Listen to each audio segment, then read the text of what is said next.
Hello and good morning. Nice to see you in track 4 today. I hope you had a good day yesterday at the Augustiner Stammhaus. Who was there? Oh, not so many. So if you were there, if you weren't there, you have to go there. There's such a good Oberster. It's a cheese cream in Bavaria, so you have to try it. It's very good. My name is Steffi. I'm the room host for today. I'm a program maker from Bavaria in a local station in Nuremberg. So I would say it's the neighborhood from Munich. And you can hear me on hit radio N1 if you want to hear some more after that. Nice to see you all here. We have a very important topic today. Climate action for climate change. Today you will see 2 cases and we have 2 very nice speakers here. I will introduce them just in a couple of minutes. But at first I would like to say thank you to all our gold sponsors who are important to have this amazing event. RCS, David Systems, Radio Player and Xperry are here, our gold sponsors. Big thank you. So at first, we will start with our wonderful first speaker for today, Aislinn Kelly. She is a program maker from Journalist Live 95. Aislinn has her first presentation today. You don't have to worry about. I'm very, very sure that you will make it good.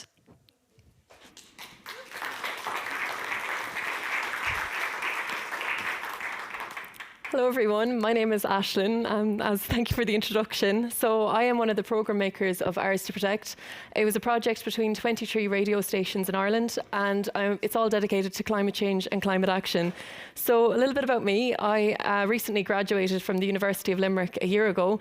And when I started, my head of news, Gillian Devlin, asked me was there anything I'd like to do, and I was really passionate about food and climate action while I was a student. And she said, oh my goodness, there's actually a project in the works called Ours to Protect by the Independent Broadcasters of Ireland. So I became a programme maker, and it's from there that I met Nessa McGann, who is the project manager. So I'm about to show you a little bit of a taste of what Ours to Protect was about, but also if there's anyone here from a different country who'd be interested in doing a similar initiative, I'm here to show you a little bit about how we went about it. So we're currently on week 39 out of 52. So we're kind of past the halfway point. We're not quite finished the project yet, but I'm going to show you a little bit about how we're getting on. So I've prepared this video just to give you a sense of what Ours to Protect is all about. Oh,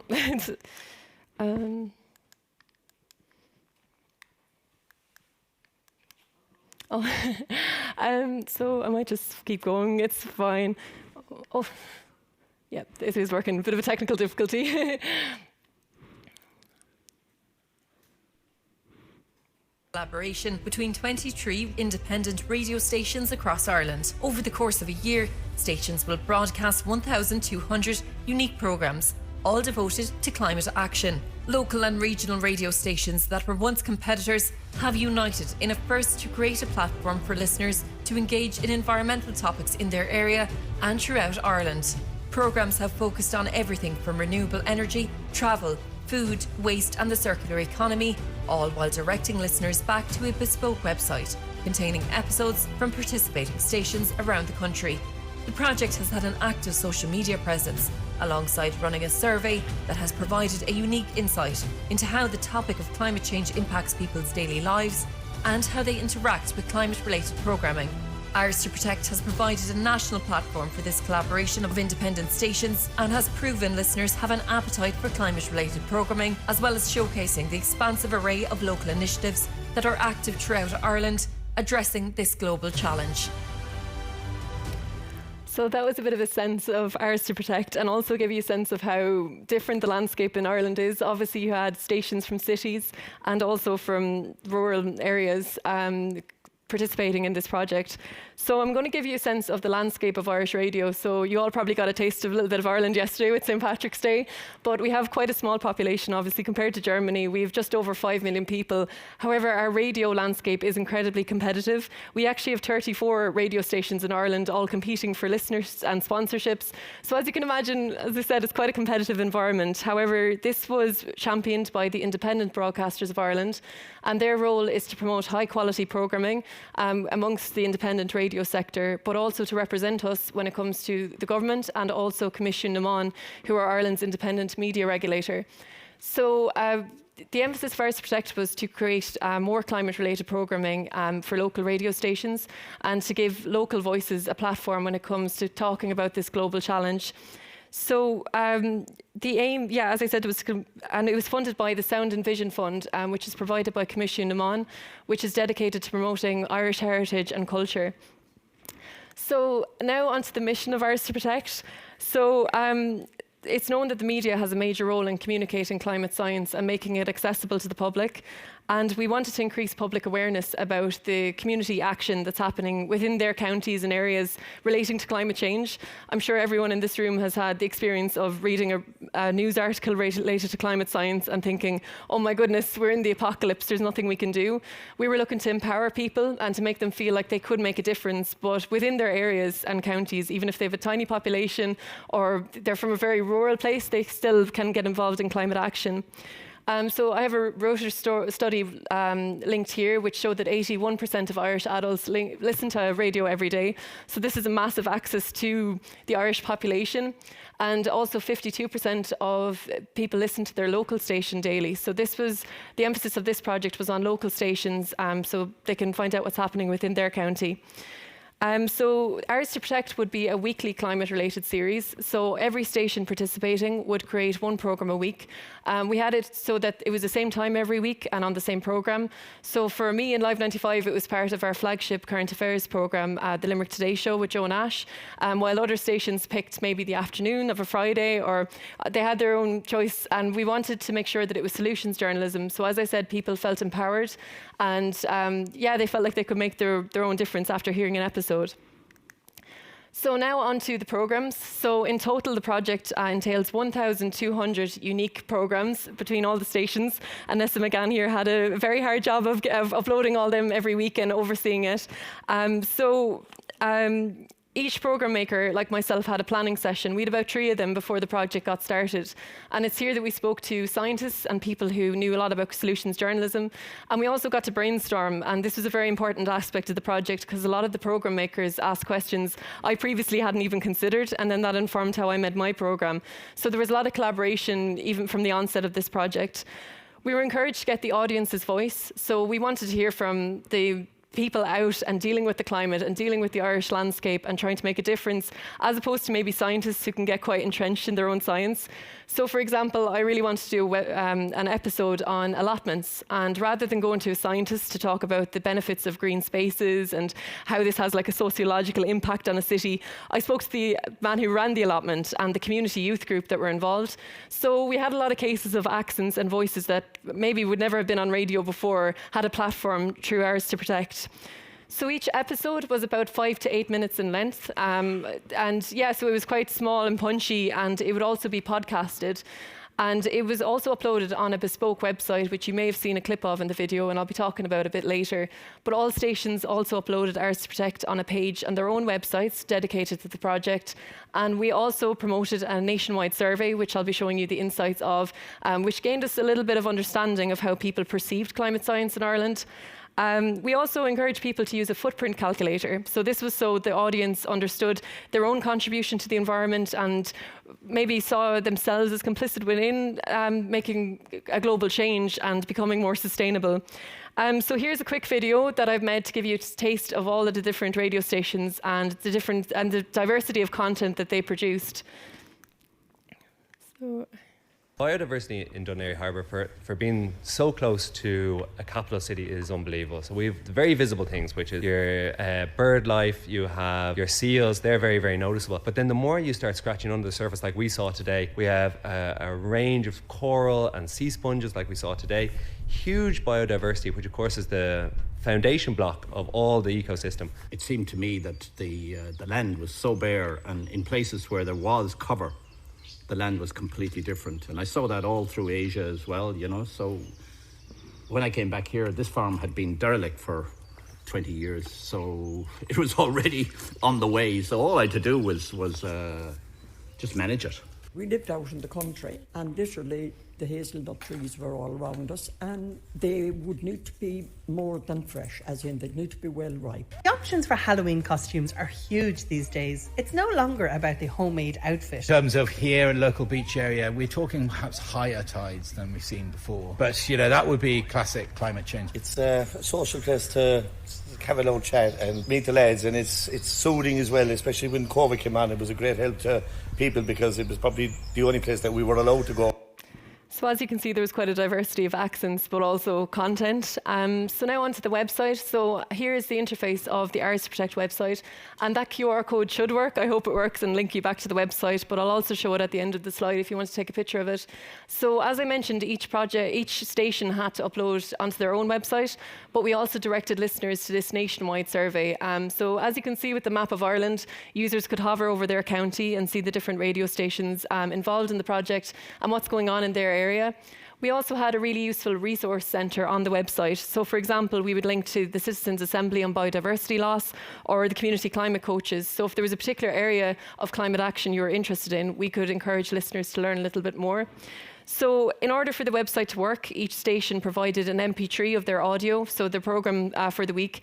But we also provided a fact sheet, and this was an interesting aspect of the project. So what we were doing was, I suppose, developing on some of the points that the speakers mentioned in bullet points. So if anyone was interested in, for example, the allotment episode, they could click on that article and learn a little bit more about what the allotment was about, and also if they were interested in growing their own allotment or getting involved, the benefits of it.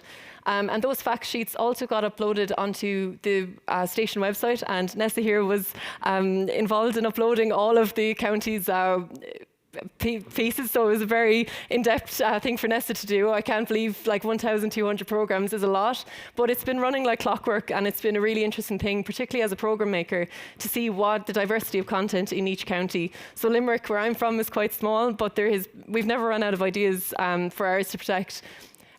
So yeah, and as I mentioned, we have links so people can learn more. So if we were interviewing a organisation, we would link to their website. So now on to social media. So it wouldn't be 2024 without mentioning the importance of social media. So from the survey, we found that 32% of our listeners or respondents use social media as a way to understand climate action and climate science. And this was very fortunate for us. Between all of the 23 participating stations, we had 4.7 million followers on Facebook, 850,000 on Instagram, and 1.3 million on X, or formerly Twitter. So as a programme maker, we got quite creative with the content we were putting out in social media. We had a target every week to promote the programme. So one of the first episodes that I did was beekeeping, and the beekeeper insisted that I put on the beekeeping suit and go to the hives and open them and understand the process of beekeeping. And this meant fabulous audio, but it also meant amazing video content. So it was from there I started to make reels, and other stations also got the same idea. So we used TikTok and Instagram, but we also had a really cool range of infographics and statistics and fact sheets, and all stations use the hashtag Ours to Protect.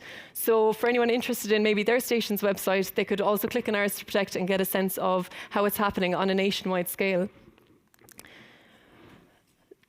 Oh, sorry. And now on to the survey findings. So we had a total of 1,505 respondents throughout Ireland. There was a great diversity and a wide demographic, so that was good to get a sense of how the different age groups interacted with this climate action series. It gave us an insight into how they find their information, but it also gave us a really good insight into how they perceive climate action content on the radio. It also showed us what importance our topics were important to them. So again, we knew what to emphasise or what maybe to leave out when catering for our audiences. It also helped us cater our content and inform our understanding. So I have a couple of pie charts prepared on some interesting findings we had from the survey. So the first one is how important is hearing programmes on the radio or online around climate change and the environment to you. So I thought this was a very encouraging response. As you can see, the vast majority said that it was important to them in some capacity. So this was encouraging as a programme maker to know that people felt like it was important and that they would tune in to listen, even as a lot of stuff was entertainment shows, and perhaps it wouldn't necessarily be in a current affairs show. People still felt that it had a place in their radio station. So now on to, do you think you hear enough about climate change on the radio? So this is quite interesting, as 42.5% said yes. However, the majority of 57.5% said no. So this showed that there was a little bit of a gap in the market. Before Hours to Protect began, very few stations had climate action integrated into their schedules. So this is quite encouraging and showed that maybe people would know that their local station was covering it. And then this was also quite interesting, is how you find your information on climate change. So 11.5% said climate websites, but social media played a massive part, as did radio. So we nearly had 20% of people saying radio and 32% saying social media. So there were two places that Hours to Protect was very active in. And also TV and newspapers played a good part. So yeah, this is my final slide, and just to summarise Hours to Protect, it was an incredibly positive project to work on. As a programme maker, I absolutely loved putting together each episode. There was a great diversity. I suppose one of the worries that we had as programme makers was, would we have enough content to last 52 weeks?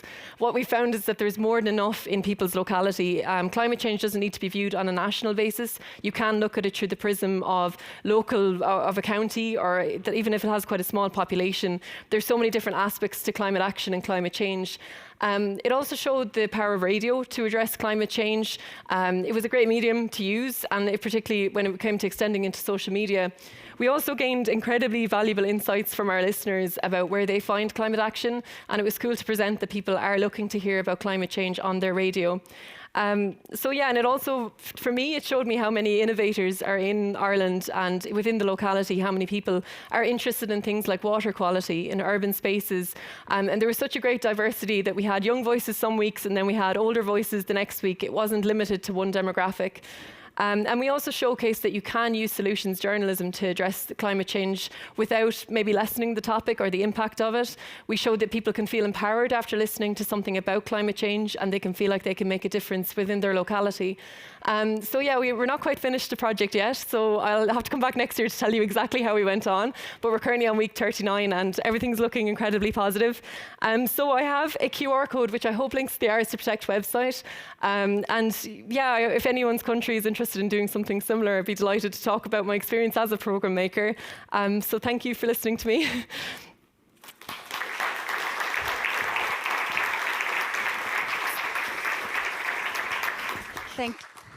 Thank you very much, Aislinn. If you have some questions, you can ask them in the SWAP app directly or after the next presentation. We had to do 3 cases, but you've seen we have 2 speakers today because Carly from the BBC got sick. So we have much more time for our questions. So I think that's also good for us. So now I can introduce you Cara Oehler. She's the Executive Director of the Institute for Climate and Sound of Society at the metaLAB, Harvard. Let's come on stage.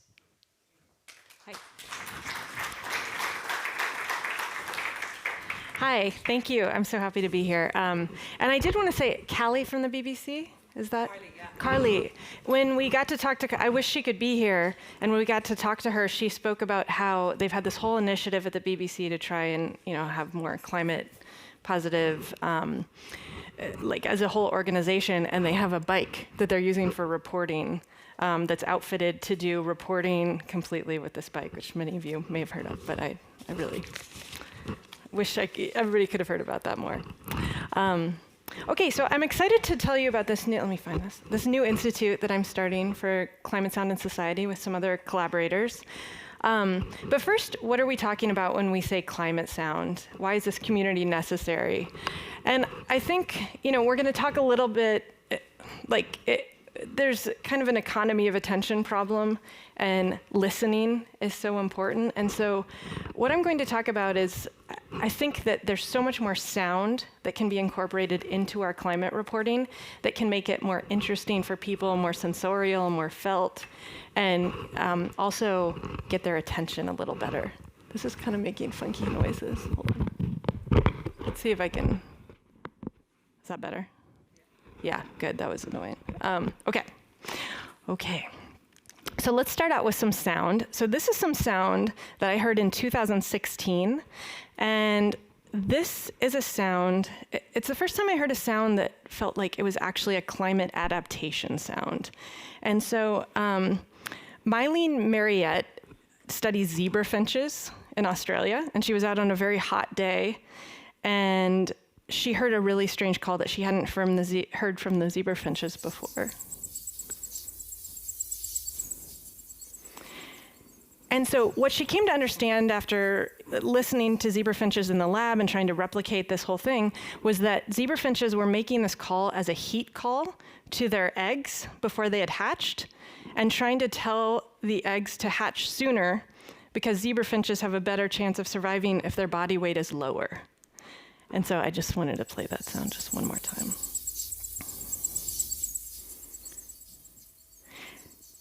And so I bring this up just because I think, one immediate suggestion is so much interesting work is happening with behavioral ecologists and acoustic ecologists in your area.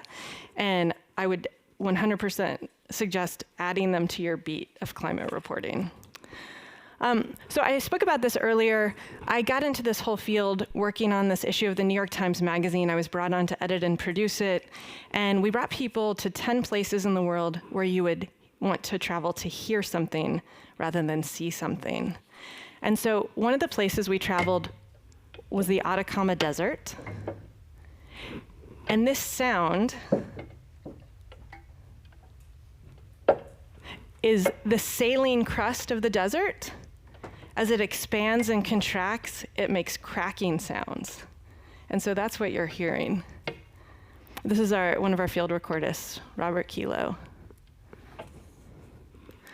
We also went to visit one of the largest organisms in the world. I do a lot of my work in aspen stands, and so I really like the moments when I've got my head down in some paperwork or some measurements or something, and I'll hear this little rustling sound, and I think, is that rain? Sounds just like a rainstorm coming through and hitting the leaves, and it hasn't quite reached you yet, and then you realize, oh, it's not rain after all, it's wind, it's a wave of wind.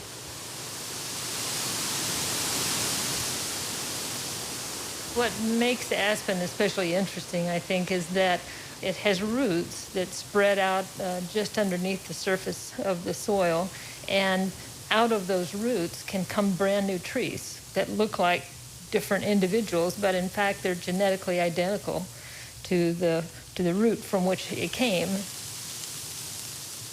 And so if you're in the middle of that pando clone, then you really are hearing the sound of a single organism. The pando clone. Okay, I just wanted to play that first clip. So my background is in radio documentary, journalism, and media art. I started out at an NPR local station in Arizona, and then I moved to New York City to work on shows like Radiolab, co-founded a center for the documentary arts in Brooklyn called Union Docs. A few years later, I co-founded the metaLAB at Harvard, which works on connected archives and the digital humanities. And most recently, I helped to lead a volunteer data organization called the COVID Tracking Project, which provided the most complete data, COVID data in the United States. And a strain through this work is radio and storytelling, but also creating communities and organizations for transformative work. And I really see that institutional design as an important project in itself. So I've co-founded the Institute for Climate Sound and Society to address this urgent need we have to report on these emerging technologies that we have in climate sound so that we can all have a community to talk about it together, to collaborate together, to have journalists and scientists and artists all working together to talk about the issues facing them. So part of this work has been mapping this field of climate sound. We just had our opening seminar, and these words here are some of the words that I pulled from bios of the participants. It was a private seminar, 15 people. And so I'm going to talk to you about some of their incredible work, but first I just want to talk about some foundational work in the field. So many of you may have heard of Bernie Krause. He's an acoustic ecologist and has done incredible work. I first found out about him by hearing about the acoustic niche hypothesis, so this is a sonogram, which I'm sure most of you know, and he talked about how in these really dense environments, you have species just kind of, I wonder if I can get it to stop making this crazy sound. Is it my hair? Yeah, okay, 1 sec. I think it'll be better for everybody if, okay, we'll see. I'm finding it annoying, so I'm sure you are. Okay, maybe? Yeah? Okay, just let me know. We can have a dialogue about this. So over his life, he's amassed 5,000 hours of recording, and this acoustic niche hypothesis was that when you're in these really dense audio environments, the idea was that different species take up a different audio frequency. And he started to notice sometimes that an audio frequency that had previously been very dense fell silent. And what he found, what he thought with this hypothesis was that that meant a species had gone extinct. And then it would quickly fill in again with other species that then would figure out, oh, this is a quieter place to communicate, let's go there. And I'm noticing now with this new advent of recording, with these little recording devices that cost about 100 euros each, that they're starting to test out this hypothesis. I don't have any answers yet. If it holds, they're still testing it. So this was a recording that Bernie Krause did in 1988 in a place before it was logged, called Yuba Pass in California.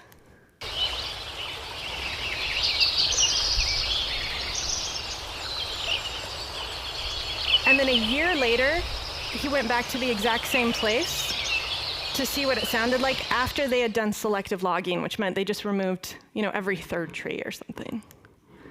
That's what it looks like. Just compare that.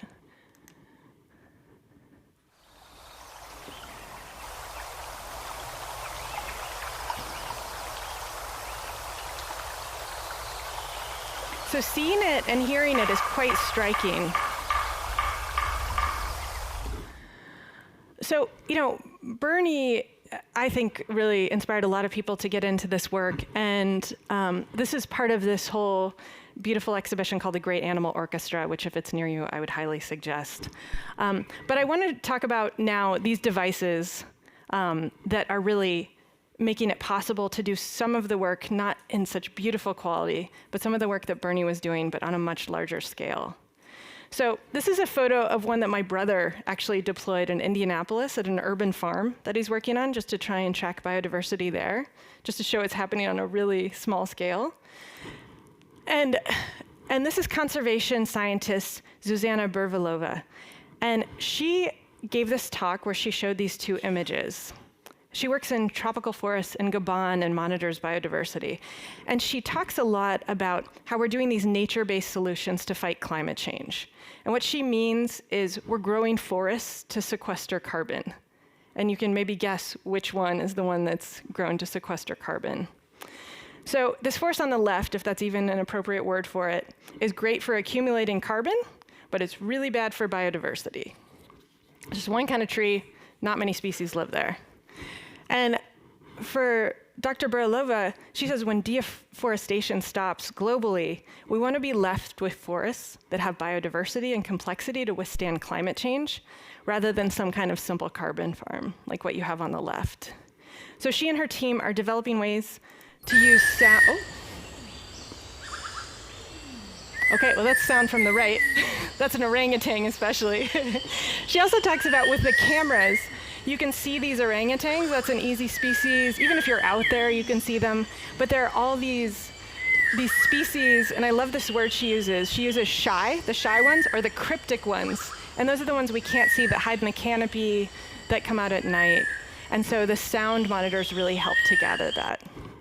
So they're working on this kind of live biodiversity monitoring to figure out what is actually in the forest. And, so here they've hand labeled this stuff. There isn't an app that does this.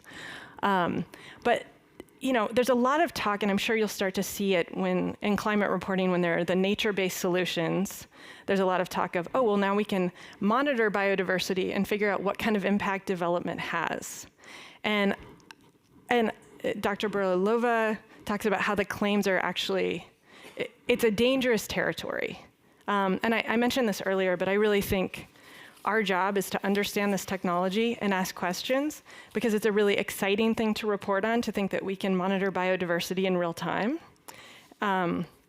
But I think that, it's one of our responsibilities to hold companies to account and use this biodiversity data to protect biodiversity instead of companies. So there's also an emerging field that I want to mention called conservation data justice, and Joycelyn Longden is working on that. In her recent TED Talk in London, she talked about bias and discrimination built into this work and said, Indigenous and local communities continue to be excluded from conservation research, and how often are Indigenous or local communities hailed as conservation heroes. Her research is wonderful. She was a part of our seminar. Dr. Maya Livio pointed out some bias that's impacting our understanding of biodiversity in our wildlife libraries. So there have been tremendous strides, especially in North American birds. Cornell has this incredible app called BirdNet, and it's kind of like a Shazam for birds. It can identify 3,000 species of birds in real time. And so they make their data set publicly available on GitHub for researchers to use and evaluate their own data sets. But Dr. Livio wondered, what gets lost when birds become data? And so she started to look through the bird sounds, and what she figured out is there are very few female birds represented. So in her project, Salvaging Birds, she decided, and this was an art project, her move was to take all of those male bird calls, take some of the female bird calls, use AI to queer the data set and create queer and intersex birds. And so she'll have a film coming out soon. And this is kind of a combination. So that's a tiny preview. But what about climate events that we don't have sounds for at all? Ben Holtzman is a geophysicist, and he works at a lab called the Sound Sonification Lab at Columbia University. He's a visiting professor at MIT right now. And this is a video that he created with some grad students to try and represent the phenomena of earthquakes. And I know we're all sound people, so I'm interested to see, he's always asking, how well does the sound represent the phenomena itself? So I'll just play this. But the idea is that since fracking in Oklahoma, there have been a 900-fold increase in earthquakes, which decreased in 2015 when oil demand fell. So here's how they sonified that.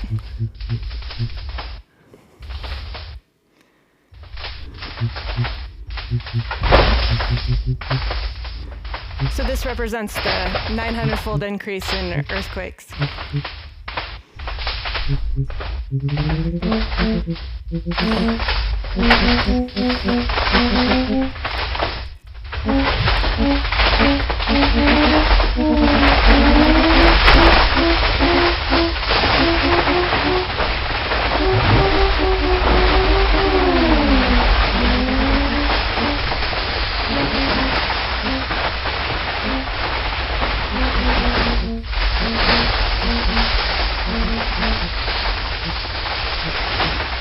So I try to understand and imagine how if I close my eyes and imagine how this would sound on radio, I'm not sure that I don't know how it would work exactly, but I think it's quite striking seeing it.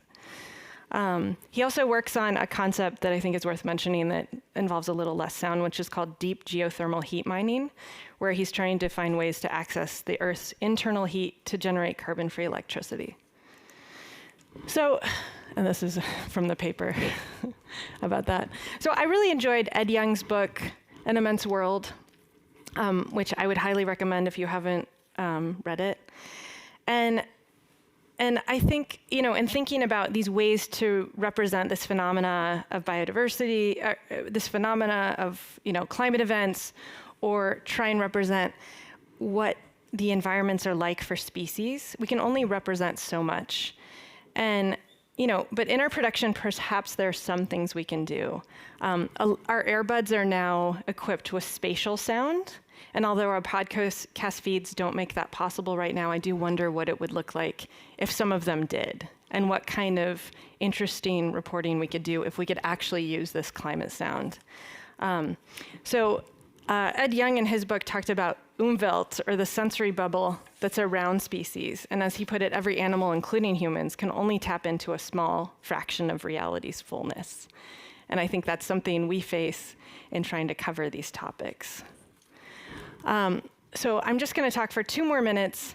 I just wanted to quickly mention, this is the story I talked about earlier.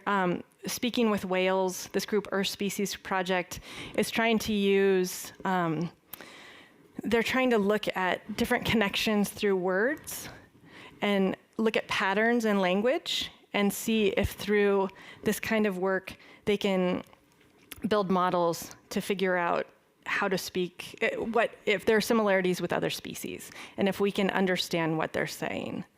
And they wonder if this, could be helpful to conservation outcomes. And maybe I'll leave you with this last little story, but Asa Raskin, I played this whale sound earlier where the hello was like, bloop, like that. And Asa Raskin told a story about before that moment, a few months, maybe 6 months earlier, he was out with those scientists and they wanted to communicate with a whale, the very same whale. And so they played a hello to the whale and it didn't go as well. The whale bumped up against the boat and the researchers had never seen anything like it, and they all quickly went underneath the boat, tried to figure out what happened. And 20 minutes later, they figured out they had played that whale its own hello.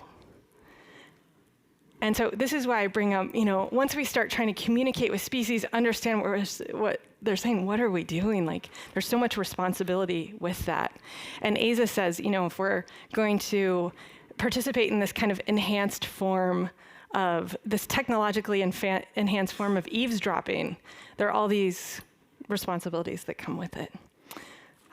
So anyway, I think I will just leave it there and just say, this is an invitation to participate. We're forming this new community. We want to bring like all of these people on the screen today together in conversation. And I think great reporting, work, research, new ways for research to be seen can happen from it. So thank you very much.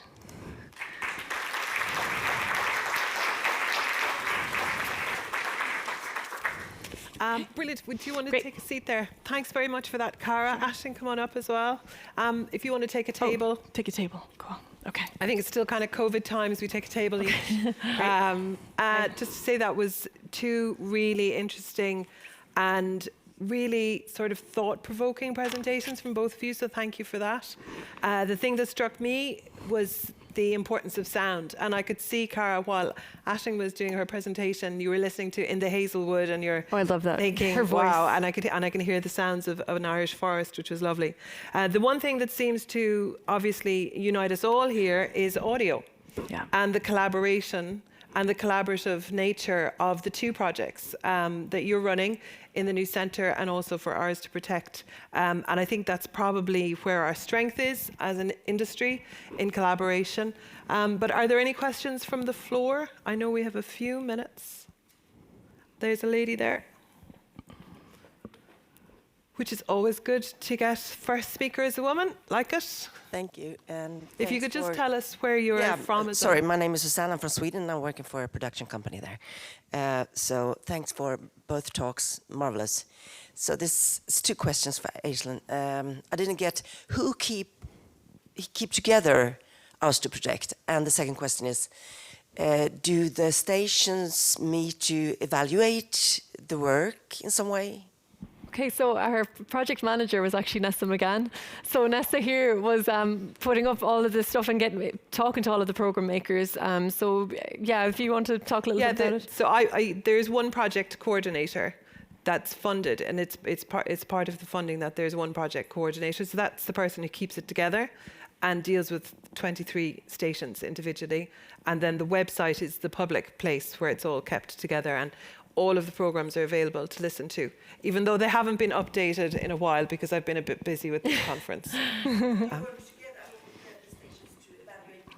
Yeah, we will evaluate it at the end. We've been keeping the information, and we did a midterm evaluation, but we will do a public one at the end. Any other questions? Yes, hello. My name is Ben. I work with Susan in the Berlin office of the same production company. This is for Cara. I've unsuccessfully applied for funding to do projects in sonification in the past, and I wondered if you had any other experiences. I find it very interesting, the idea of sonifying climate data and trying to turn that into sort of a musical, artistic sort of pursuit, so to speak. Do you have any other examples that you might be able to share in that area? And also your thoughts on if you think it's effective in telling those kinds of Yeah, well, Ben Holtzman, who I played the earthquake example, I think a great example and a place for this work to thrive. They had a big installation at the Natural History Museum in New York. And so they did all this cool data sonification. And that time he really worked with a sound designer. And so it was much more, it was 5-point surround, and the hall had speakers under your feet, and it was great. And I think he felt like that was the best, sonic representation of the phenomena. But I do think those live settings like that are great.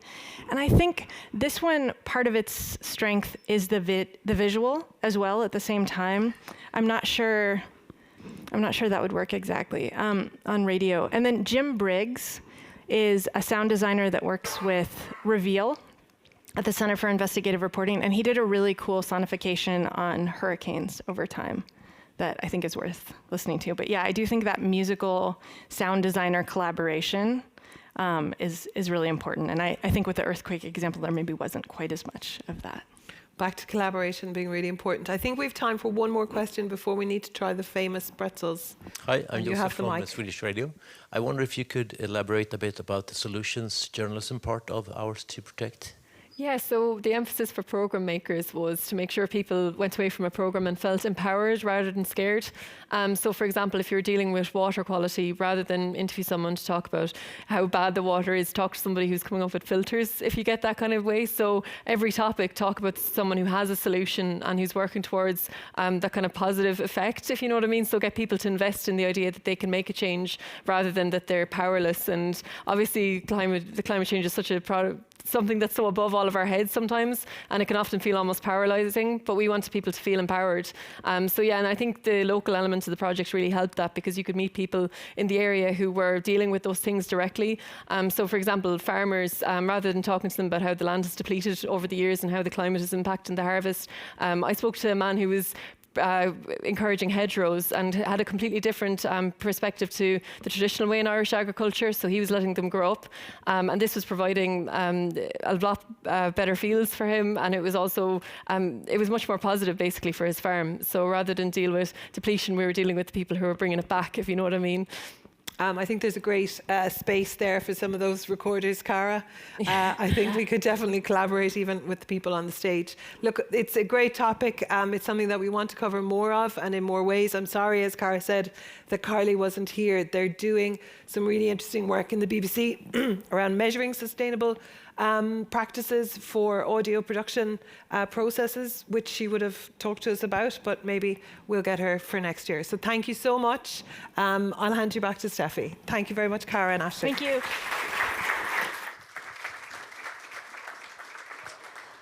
Thank you so much, Aislinn. Thank you, Nessa, and thank you, Cara. Now it's time to grab some coffee and our Brezen, we call it in Bavaria, and the next sessions will start in about 20 minutes.